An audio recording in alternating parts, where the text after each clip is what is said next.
अस्सलाम वालेकुम दोस्तों, welcome on Waqar cricket show. चच्चा ने जनाब जम के भड़ास निकाली है, पीसीबी के ऊपर भी कह सकते हैं, नए टैलेंट के ऊपर भी कह सकते हैं। लेकिन इससे ज्यादा जो चुभने वाली बात है, ये पाकिस्तान क्रिकेट में ही हर मर्तबा क्यों होता है कि कोई ऐसा बंदा ठीक उस वक्त जब उसकी जरूरत पड़ने जा रही होती है या जरूरत होती है, तो वो बंदा रफू चक्कर होकर एक साइड से निकल जाता है। आप ठीक सुन रहे हैं कि मोहम्मद यूसुफ ने रिजाइन किया है। यार कोई वजह तो होगी, आखिर क्यों रिजाइन किया है? वो तो पाकिस्तान का लेजेंड कंसीडर किया जाता है। क्या सारी गलती मोहम्मद यूसुफ की? आपको डिफरेंट वाइब्स या डिफरेंट स्टोरी आपको सुनाई जा रही होंगी कि भाई यूसुफ ने ये किया या वो किया, उसने इस वजह से रिजाइन किया। आखिर रियलिटी है क्या? ये सब जानना चाहते हैं, तो ये सब कुछ आपको यहां पर मिलने जा रहा है। तो सबसे पहले बात करते हैं इफ्तिखार चाचा की। पाकिस्तान चैंपियंस कप के अंदर मारखोर को लीड कर रहे थे फाइनल के अंदर, लेकिन बदकिस्मती से टीम 150 भी नहीं कर पाई और शादाब की पैंथर ने उठा लिया टाइटल और अपने नाम कर दिया। चैंपियंस कप का जो पहला टाइटल है, शादाब की पैंथर जीत गई है और शादाब ने छक्का लगा के जनाब फिनिश किया टूर्नामेंट को और टाइटल अपने नाम किया है। अचीवमेंट तो बहुत बड़ी है, पीएसएल भी जीता है और एक और डोमेस्टिक टूर्नामेंट जीता है पाकिस्तान के अंदर।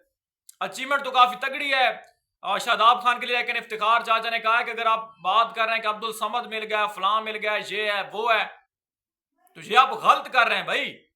इसी तरह तो पाकिस्तान 2022 के बाद बेड़ा गर्क कर रहा है। प्लेयर हमारे पास मैच्योर है नहीं जो रेगुलर बेसिस के ऊपर परफॉर्म करें, एक यानी कि सीजन के अंदर परफॉर्म करते हैं और हम जनाब उनको साथ ले जाते हैं कि वाह जी वाह क्या कमाल का बल्लेबाज मिल गया, इससे बढ़कर तो कोई है ही नहीं। और जब इंटरनेशनल लेवल के ऊपर फ्लॉप होते हैं तो फिर सबसे ज्यादा गालियां भी उसी प्लेयर को पड़ती हैं और वही लोग उसको गालियां निकालते हैं जो उसको पहले टीम के अंदर शामिल करवाते हैं। ये कहीं ना कहीं रियलिटी है। और उसका जो स्पेशली पॉइंट ऑफ व्यू, उसने कहा है कि भाई अगर मेरे नजरिए से देखें तो कम से कम इसको कैद आजम ट्रॉफी, पाकिस्तान चैंपियंस कप यानी ओडीआई कप अगर खेला है, पाकिस्तान वनडे कप इसको खिलाएं और इसके अलावा T20 नेशनल कप इसको खिलाएं। एक नहीं, तीन सीजन, यानी कि 3 साल इसको लगातार आप यूटिलाइज करें डोमेस्टिक के अंदर।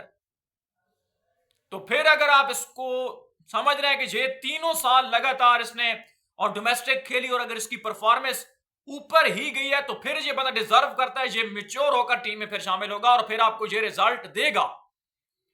ऐसे नहीं है कि फिर एक सीजन के अंदर इसने परफॉर्म किया, इसको आपने जनाब नेशनल टीम में शामिल कर दिया, तो फिर ऐसा तो नहीं होगा। फिर आप उससे ज्यादा तवक्को ही मत किया करें अगर आप इस तरह के डिसीजन लेने हैं। बहरहाल ये चाचा ने पलटवार किया पीसीबी के ऊपर, एडवाइस पीसीबी को दिया है कि आपका जनाब निजाम जो है वो सही नहीं है।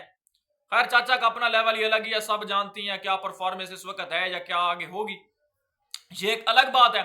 तो मोहम्मद यूसुफ ने रिजाइन किया है कि जो बड़ी बात है वो ये है कि उसने अब्दुल्ला शफीक के ऊपर बड़ा ट्रस्ट दिखाया हुआ है और उसने कहा कि अब्दुल्ला शफीक को शायद वेस्ट इंडीज सीरीज तक या यानी कि उसको इतना रेस्ट चाहिए, वो बड़ा क्लासी टेक्निक का इशू है और उसके साथ काम करना चाहिए। एनसीए में इसको छोड़ें, जब तक टेक्निक ठीक नहीं होगी तो ये बंदा रन नहीं कर पाएगा। लेकिन गिलेस्पी और अदर्स जो कोचेस थे, सिलेक्टर थे, उन्होंने कहा कि नहीं अब्दुल्ला तो स्क्वाड में होगा। तो ये भी कुछ इख्तलाफात थे और इसके अलावा कुछ और प्लेयर्स भी हैं। अना बनी हुई है, सबको पता है कि पाकिस्तान में तो ये बड़ा आम होता है, इसमें तो कोई इस तरह की खास बात होती नहीं है।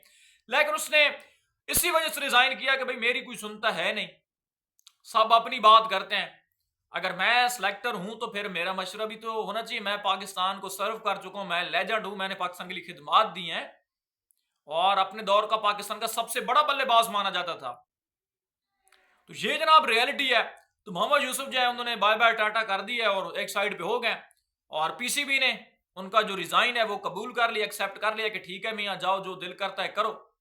तो मोहम्मद यूसुफ जो है वो जुदा हो गए हैं पाकिस्तान क्रिकेट बोर्ड से, उन्होंने राहें इख्तियार कर ली हैं, अलहदगी इख्तियार कर ली है पीसीबी के साथ। तो ये जनाब सारा सीन है, माहौल बनता है और फिर बिगड़ते देर नहीं लगती है।